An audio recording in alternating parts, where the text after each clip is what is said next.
السلام علیکم کلاس. آج ہم بات کرنے والے ہیں بالیدگی، نمو اور پختگی میں فرق کے بارے میں. پچھلے 3 لیکچرز میں ہم اچھی طرح سے ڈسکس کر چکے ہیں کہ یہ تینوں کانسیپٹس ہے کیا اور ان کی امپلیکیشن کہاں کہاں ہوتی ہے. 3 کانسیپٹس کے نام کیا کیا ہیں؟ پہلا ہے بالیدگی، دوسرا ہے نمو اور تیسرا ہے پختگی. تو بالیدگی ہم نے کیا دیکھا تھا کہ بالیدگی جو ہے وہ بیسیکلی ایک تبدیلی ہے جس کو کہ ہم کمیت میں بیان کر سکتے ہیں. بالیدگی تبدیلی ہے جس کو ہم مقدار میں یا کمیت میں بیان کر سکتے ہیں. انسانی جسم میں 2 طرح کی تبدیلیاں ہوتی ہیں. ایک وہ جن کو ہم کمیت میں بیان کر سکتے ہیں اور ایک وہ جس کو ہم کمیت میں بیان نہیں کر سکتے. جس تبدیلی کو جیسے وزن اور آپ کا قد اور آپ کے جو اعضاء ہیں ان کا حجم، ان تینوں چیزوں کو ہم مقدار میں بیان کر سکتے ہیں. تو ان میں اگر کوئی تبدیلی آئے گی تو اس کا مطلب ہے کہ وہ بالیدگی سے ریلیٹڈ ہے. جبکہ دوسرا ٹاپک تھا ہمارا نمو. تو نمو میں صرف کمیتی تبدیلی ہی نہیں آئے گی بلکہ ساتھ میں کیفیتی تبدیلی بھی نمو کے اندر ہی ہم پڑھتے ہیں اور بیان کرتے ہیں. جیسے آپ کی آموزشی صلاحیت میں تبدیلی، آپ کے حافظے میں تبدیلی، آپ کی فکر میں تبدیلی، آپ کے ہیجانوں میں تبدیلی، یہ ساری تبدیلیاں کیا ہیں؟ یہ ہیں آپ کی کیفیتی تبدیلیاں. ان کو ہم مقدار میں بیان نہیں کر سکتے کہ کل آپ کی 2% آموزش تھی، آج آپ کی 3% آموزش ہے. اس طرح سے ہم نہیں کہہ سکتے. تو نمو میں کیا ہو گیا؟ ایسے افعال جن کا تعلق کیفیتی اور کمیتی دونوں قسم کی تبدیلیوں کے ساتھ ہے. اور پختگی کیا ہوتی ہے؟ پختگی کا مطلب ہے وہ آپ کے جسم میں پیدا ہونے والی تبدیلیاں جو کہ عمر کے بڑھنے کے ساتھ ساتھ آتی ہیں. عمر کے بڑھنے کے ساتھ ساتھ آنے والی تبدیلیوں کو ہم کہتے ہیں پختگی. جیسے خاص عمر میں ہی ہم تیرنا شروع کر سکتے ہیں. یہ نہیں ہو سکتا کہ 2 مہینے کا بچہ تیر کے دکھا رہا ہو، یا 5 مہینے کا بچہ سائیکل چلا رہا ہو، یا 8 مہینے کا بچہ فٹافٹ کمپیوٹر پہ ٹائپنگ کر رہا ہو. یہ سارے افعال کب آتے ہیں؟ جب آپ کی جو عمر ہے وہ اس خاص درجہ بلوغت کو پہنچتی ہے جو کہ اس کام کو کرنے کے لیے ضروری ہے. اس کے بعد ہم آج یہ بھی ڈسکس کریں گے کہ نمو اور بالیدگی کے پہلو کون کون سے ہیں. جیسے نمو اور بالیدگی کے ہم یہاں پہ اپنی اس بک میں 3 پہلو ڈسکس کریں گے. پہلے پہلو کا نام ہے وقوفی نشو و نما. دوسرے پہلو کو ہم کہیں گے جسمانی نشو و نما اور تیسرے پہلو کو ہم کہیں گے سماجی نشو و نما. تو وقوفی جو نشو و نما ہے سب سے پہلے ہم اس پہ ڈسکس کریں گے. وقوف کا مطلب ہوتا ہے فکر، سوچ. تو جہاں پر ہم لفظ وقوف یوز کریں گے تو اس کا مطلب کیا ہے؟ ہماری سوچ. تو وقوفی نشو و نما کا مطلب ہو گیا سوچ میں تبدیلیاں. اب یہ جو سوچ میں تبدیلیاں ہوتی ہیں یہ بھی منظم تبدیلیاں ہوتی ہیں اور ذہنی نشو و نما سے ریلیٹڈ ہوتی ہیں. اس میں ہم یادداشت کو ڈسکس کر سکتے ہیں، تفکر کو، بصیرت کو اور تخلیق، اور اس کے علاوہ اور بھی جو پیچیدہ اور اعلیٰ درجے کے فکری امور ہیں. یہ ساری چیزیں ہم کس میں پڑھتے ہیں؟ وقوفی نشو و نما میں. اب ایک لفظ ہم نے پڑھا ابھی ذہنی نشو و نما. اب ذہنی نشو و نما کو ہم اتنا زیادہ پرسنلائز نہیں کر سکتے بلکہ ہم اس میں کچھ اور نشو و نما بھی ڈال سکتے ہیں، جیسے آپ کی ذاتی نشو و نما اور آپ کی نفسیاتی نشو و نما. وہ بھی ذہنی نشو و نما سے ہی لنکڈ ہیں. تو جب ہم شخصیت کی تشکیل پڑھتے ہیں اور اس میں وقوفی نشو و نما کا مطالعہ کرتے ہیں تو ہم اس میں ذہنی نشو و نما کے انڈر ذاتی نشو و نما اور نفسیاتی نشو و نما، یہ تینوں انڈیکیٹر جو ہیں وہ ایک ہی کانسیپٹ کے انڈر جو ہیں وہ ہم لیتے ہیں. اب ہمیں پتہ ہے کہ جب آپ پیدا ہوتے ہیں تو اس وقت تو بہت ساری ایسی صلاحیتیں ہوتی ہیں جن کا کہ ابھی اظہار نہیں ہوا ہوتا. آہستہ آہستہ جب سکول میں داخلہ لیا تو کچھ زبان پہ کہ جتنی مشکلات تھیں ان پہ قابو پا لیں، پھر آہستہ آہستہ گنتی سیکھ گئے، الفابیٹ سیکھ گئے، چھوٹی چھوٹی پوئم سیکھے، کہانیاں سنانا سیکھے، پھر کھیل سیکھے. یہ ساری چیزیں ہم نے آہستہ آہستہ سیکھنا شروع کر دی. اب تھوڑی بہت وقوفی نشو و نما اسکول میں ہو گئی. آہستہ آہستہ آپ نے کیا سیکھ لیا؟ پھر آپ ٹی وی چلانا بھی سیکھ گئے، پھر آپ ٹیلی فون پہ استعمال کرنا بھی سیکھ گئے، ویڈیو مشین بھی سیکھ گئے. اس کے علاوہ پھر آپ اور بڑے ہو گئے تو آپ کمپیوٹر بھی سیکھ گئے. آپ پھر اور بڑے ہو گئے تو جب آپ اس کی اپنا پیشہ منتخب کرنے والے ہوتے ہو، جیسے آپ ٹین ایج کے اینڈ میں جا رہے ہوتے ہو تو اس وقت آپ کو کمپیوٹر پروگرامنگ آ رہی ہوتی ہے، دماغی سرجری کے امور جو ہیں وہ بھی آپ پرفارم کر سکتے ہو، آپ پائلٹ کا کام کر سکتے ہو. یہ ساری چیزیں جن کو میں کہ بہت زیادہ مہارت کی ضرورت ہوتی ہے، یہ پھر ہم کب سیکھتے ہیں؟ جب ہمارا ذہن پوری طرح سے ڈیولپ ہو چکا ہوتا ہے، جب ہم پوری طور پر اپنی وقوفی نشو و نما کمپلیٹ کر چکتے ہیں. تو وقوف اور ذہانت کیا ہیں؟ آپ کی نفسیاتی عمل سے بھی ریلیٹڈ ہیں، آپ کی ذاتی نشو و نما سے بھی ریلیٹڈ ہیں، اور آپ کی ذہنی نشو و نما سے بھی ریلیٹڈ ہیں. 3 باتیں ہم نے یہاں پر ڈسکس کر لی ہیں. اس کے علاوہ ابھی ہم یہ بھی دیکھنے والے ہیں کہ جو ذہنی پسماندگی ہوتی ہے، یا جو آپ کی بہت زیادہ جو آپ جو ہیں وہ جلدی، بعض ایسے بچے ہوتے ہیں جو جلدی پروموٹ ہوتے ہیں. جیسے کچھ بچے ایسے ہوتے ہیں جو کہ ابھی پہلی کلاس میں ہوتے ہیں، تو ان کو پہلی کلاس کا پورا سلیبس جو ہے وہ پہلے 2-3 مہینوں میں ہی آ جاتا ہے، سمجھ آ جاتا ہے، وہ پرفارم کر سکتے ہیں. تو پھر ان کو 6 مہینے کے بعد اگلی کلاس میں پروموٹ کر دیا جاتا ہے. یوں وہ 1 سال میں 2 سال کی پروموشن لے لیتے ہیں. ٹھیک ہے. تو جب بہت ساری جو ریسرچز ہوئی ہیں ان میں یہ بات پتہ چلی ہے کہ ایسے بچے جو کہ اپنی عمر سے آگے چلتے ہیں اور آگے رہتے ہیں، وہ ہمیشہ آگے ہی رہتے ہیں، اور ایسے بچے جو اپنی عمر سے پیچھے رہتے ہیں شروع سے، وہ ہمیشہ پیچھے ہی رہ جاتے ہیں. تو یہ جو قابلیتیں ہیں ان کے بارے میں ہمیں وقوفی نشو و نما کے انڈر جو ہے ہمیں ساری جتنی بھی اس کی ڈیٹیلز ہے یہ ہمیں پڑھنے کو ملتی ہے. ابھی ہم کیا ڈسکس کریں؟ نمو اور بالیدگی کے پہلو. پہلا ہم نے پہلو ڈسکس کر لیا وقوفی نشو و نما کا، جس میں ہم نے کہا کہ ذہنی نشو و نما ہے، ذاتی نفسیاتی نشو و نما ہے. اس میں جو ٹاپک پڑھنے ہوتے ہیں وہ پیچیدہ اور اعلیٰ درجے کے فکری امور سے متعلق ہیں، جیسے یاداشت، تفکر، بصیرت، تخلیق، استدلال. اور اس کے بعد ہم نے دیکھا کہ پیدائش کے وقت ہمارے کتنی وقوفی نشو و نما ہوتی ہے، پھر ٹین ایج میں، پھر سکول ایج میں، پھر ٹین ایج میں، اور پھر بعد میں جو اڈلٹ ہو جاتے ہیں، جب ہمیں اپنا کوئی پیشہ منتخب کرنا ہوتا ہے، اس وقت ہماری کون سی نشو و نما جو ہے وہ کہاں تک پہنچتی ہے. اور اس کے بعد ہم نے یہ بھی دیکھا ہے کہ وقوف کا اور ذہانت کا کتنا تعلق ہے، کس طرح سے ہم یہ آموزش جو ہیں وہ سیکھتے ہیں. بچے جو ہیں کس طرح سے آموزش کرتے ہیں اپنی قابلیتوں کی، اور والدین اور اساتذہ جو ہیں ان کو تقویت کس طرح سے بخشتے ہیں. اور ہمیں ایک ریسرچ بھی ہم نے دیکھی ہے جس میں ہم نے پتہ چلا ہے کہ اپنی عمر سے جو بچے آگے چلتے ہیں وہ آگے ہی رہ جاتے ہیں، اور پڑھنے میں جو بچے اپنی عمر سے پیچھے چلتے ہیں وہ ہمیشہ پیچھے ہی رہتے ہیں. اب ہم یہ دیکھنے والے ہیں کہ جسمانی نشو و نما کیا چیز ہے. جسمانی نشو و نما کیا چیز ہے؟ ہمیں یہ پتہ ہے کہ اللہ تعالیٰ نے فرمایا ہے کہ انسان کو جمے ہوئے خون سے پیدا کیا گیا ہے. اللہ تعالیٰ نے فرمایا ہے انسان کو جمے ہوئے خون سے پیدا کیا گیا. مینز بنی نوع انسان جو ہے وہ پیدا کیا ہے اللہ تعالیٰ نے.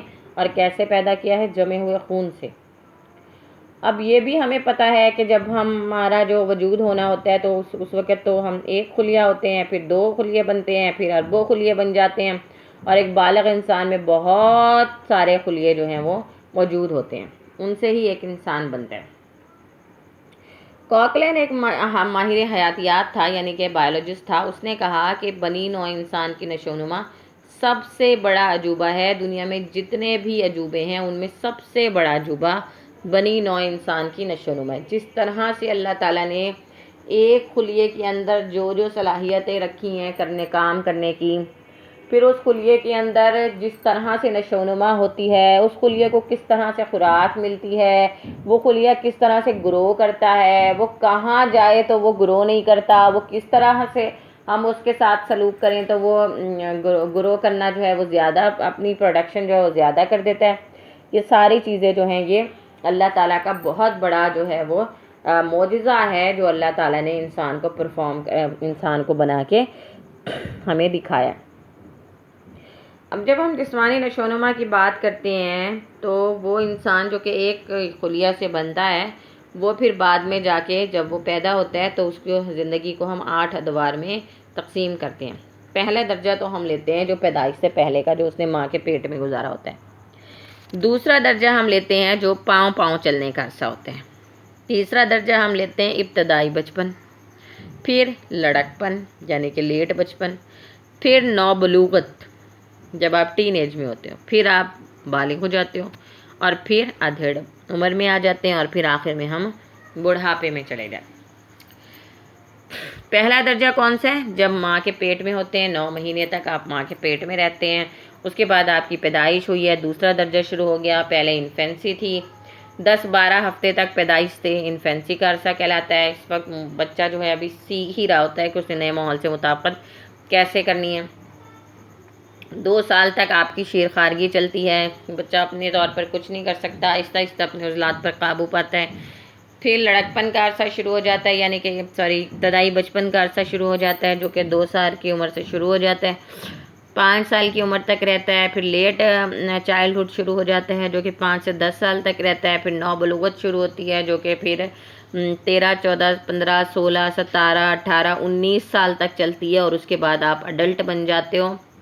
اڈلٹ آپ بن جاتے ہو، اس کے بعد جو ہے آپ کی ادھیڑ عمری شروع ہوتی ہے، جب آپ 40 سال کے ہو جاتے ہو، اور ادھیڑ عمری کے بعد کیا شروع ہو جاتا ہے؟ آپ کا بڑھاپا شروع ہو جاتا ہے۔ جب ادھیڑ عمر آپ کی ختم ہوتی ہے، جیسے 50 ایئرس میں آپ آ جاتے ہو، تو پھر اب آپ کا 50 یا 60 ایج میں اب آپ کا بڑھاپا شروع ہو جاتا ہے۔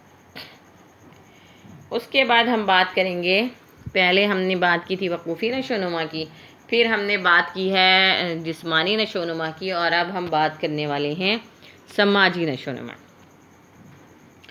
تو سماجی نشو و نما سے مراد کیا ہے؟ سماج سے بچہ کیسے جو ہے وہ اپنے آپ کو انٹریکٹ کرتا ہے؟ ہوتا کیا ہے سماج ہے آپ لوگ ایک بندے کا دوسرے بندے کے ساتھ میل ملاپ، تعلق، بات چیت، اپنا اظہار کرنا، اپنے آپ کو پیش کرنا، یہ کس طرح سے ہوتا ہے؟ یہ سماجی عمل کا حصہ ہوتا ہے۔ تو سماجی نشو و نما کا عمل بچہ جو ہے شروع سے شروع ہو جاتا ہے، جب وہ کیا کرتا ہے، ارد گرد کے لوگوں کو پہچاننے لگتا ہے، وہ دیکھتا ہے کون جو ہے وہ میرے جاننے والے ہیں، کون میرے جاننے والے نہیں ہیں۔ جو جاننے والے ہوتے ہیں ان کو دیکھ کر اسمائل پاس کرتا ہے، ان کو دیکھ کر خوش ہوتا ہے، ہاتھ بڑھاتا ہے، پاس آنے کی کوشش کرتا ہے، اور جو اس کو لگتا ہے کہ یہ تو بندہ میں نے پہلی دفعہ دیکھا، اس کو دیکھ کر ہو سکتا ہے وہ منہ بنائے، ہو سکتا ہے وہ رونا بھی شروع کر دے، ہو سکتا ہے وہ پاس کوئی لے تو وہ پھر اس کے پاس جائے بھی نہ۔ تو یہ کیا ہے؟ یہ اس وجہ سے ہوتا ہے کیونکہ بچہ اس وقت سماجی نشو و نما سیکھ رہا ہوتا ہے۔ جب بچہ 3 اور 6 سال کی عمر کے درمیان ہوتا ہے تو پھر اس کے اندر ایک نیا پروسیس شروع ہوتا ہے، جس کو ہم کہتے ہیں آئیڈینٹیفیکیشن۔ 3 سال کی عمر سے یہ پروسیس شروع ہو جاتا ہے۔ بچہ جو ہے وہ اپنے والد کے ساتھ، لڑکا، اور جو بیبی گرل ہوتی ہے وہ اپنے ماں کے ساتھ جو ہے وہ آئیڈینٹیفیکیشن شروع کر دیتی ہے۔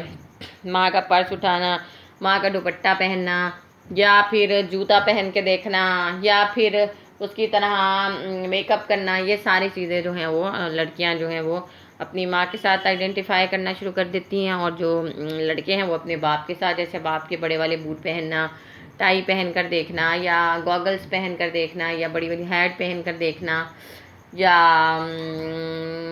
پرس ان کا جو بیگ ہوتا ہے وہ اٹھا کے پھرنا، یا موٹر سائیکل پہ بیٹھ کے چلانے کی کوشش کرنا، وغیرہ وغیرہ۔ یہ سب کیوں کر رہا ہوتا ہے بچہ؟ کیونکہ وہ اس کے ساتھ آئیڈینٹیفائی کرنا شروع کرتا ہے۔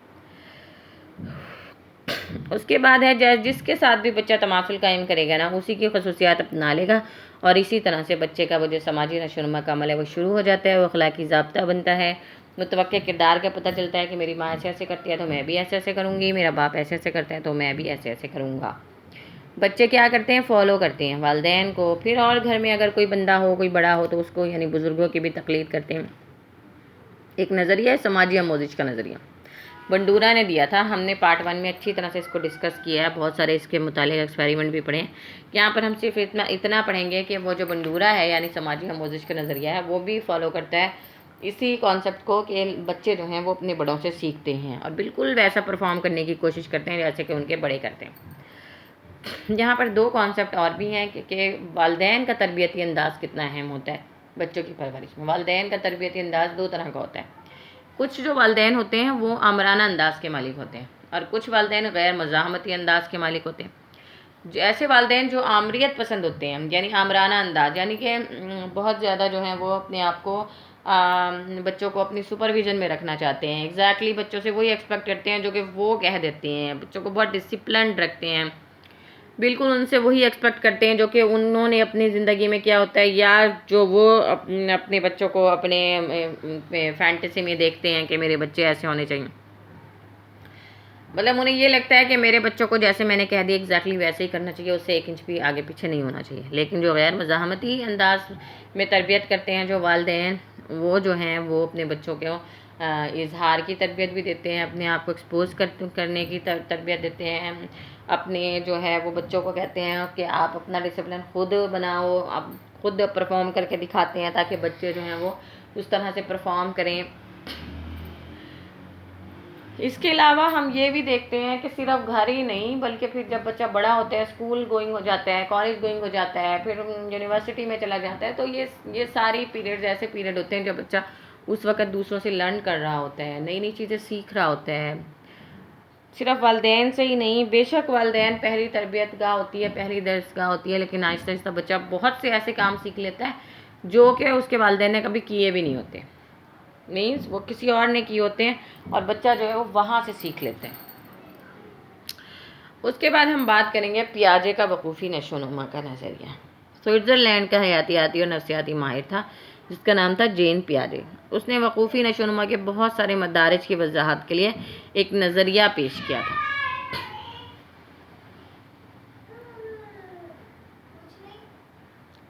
اسے کیا ہوا ہے؟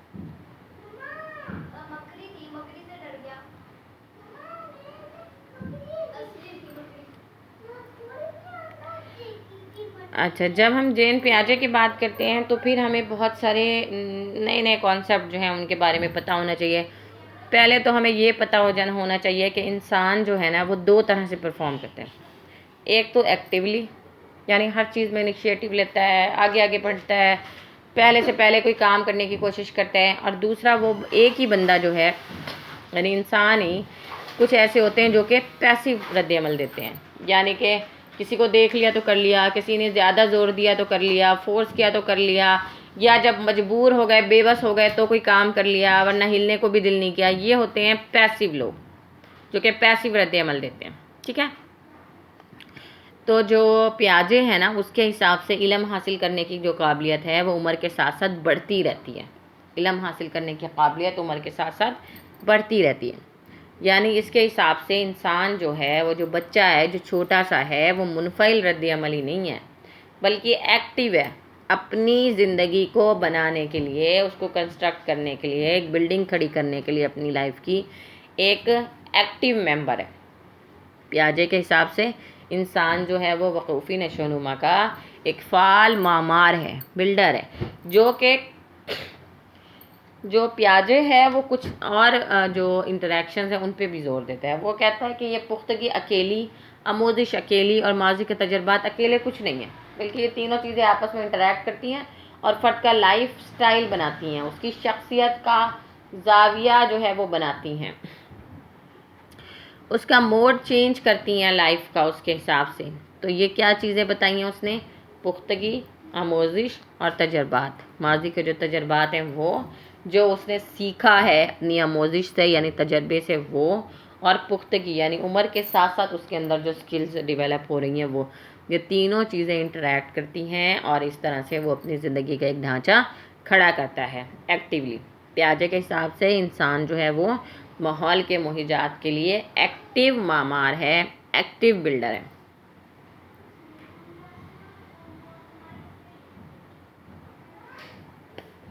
اس کے علاوہ پیاجے نے 4 منزلیں بیان کی ہیں، مدارج بیان کیے ہیں، کچھ سٹیجز ہیں۔ اس کے حساب سے وقوفی نشو و نما جو ہے وہ بچے کی 4 سٹیجز میں پرفارم ہوتی ہیں۔ پہلی سٹیج کا نام ہے حسی حرکی درجہ، دوسری کا نام ہے قبل عملی درجہ، تیسری کا نام ہے ٹھوس عملی درجہ، اور چوتھی کا نام ہے رسمی عملی درجہ۔ یہ چاروں کی چاروں سٹیجز ہم نیکسٹ لیکچر میں ڈیٹیل میں پڑھیں گے۔ ابھی ہم نے یہ دیکھا ہے کہ پیاجے کون تھا، اس کے جو وقوفی نشو و نما کا جو نظریہ ہے وہ کون سے کانسیپٹ پر بیسڈ ہے، اور اس نے اپنی وقوفی نشو و نما کی کتنی سٹیجز بیان کری ہیں۔ تو آج ہم نے کلاس اپنے اس 4تھ لیکچر میں ہم نے کیا کیا ڈسکس کیا ہے؟ بالیدگی، نمو اور پختگی میں فرق بیان کیا ہے ہم نے کہ بالیدگی میں، نمو میں اور پختگی میں کیا فرق ہے۔ پھر ہم نے دیکھا ہے کہ نمو اور بالیدگی کے کون کون سے پہلو ہیں. ہمیں پتہ چلا اس کے 3 پہلو ہیں، وقوفی، سماجی اور جسمانی. باری باری ہم نے ان کا اوور لے پڑھا، جیسے وقوفی نشو و نما کیا ہوتی ہے، سماجی جسمانی نشو و نما اور سماجی نشو و نما کیا ہوتی ہے. اور اینڈ میں ہم نے دیکھا کہ والدین کا تربیتی انداز جو ہے وہ کتنی قسم کا ہوتا ہے. اور لاسٹ میں ہم نے پڑھا ہے پیاجے کا وقوفی نشو و نما کا نظریہ کیا ہے، کون سے کانسیپٹ پہ بیس ہے اور اس کی کتنی سٹیجز ہیں. اوکے کلاس، نیکسٹ لیکچر میں انشاءاللہ پھر ملاقات ہوگی. جب تک کے لیے اللہ حافظ.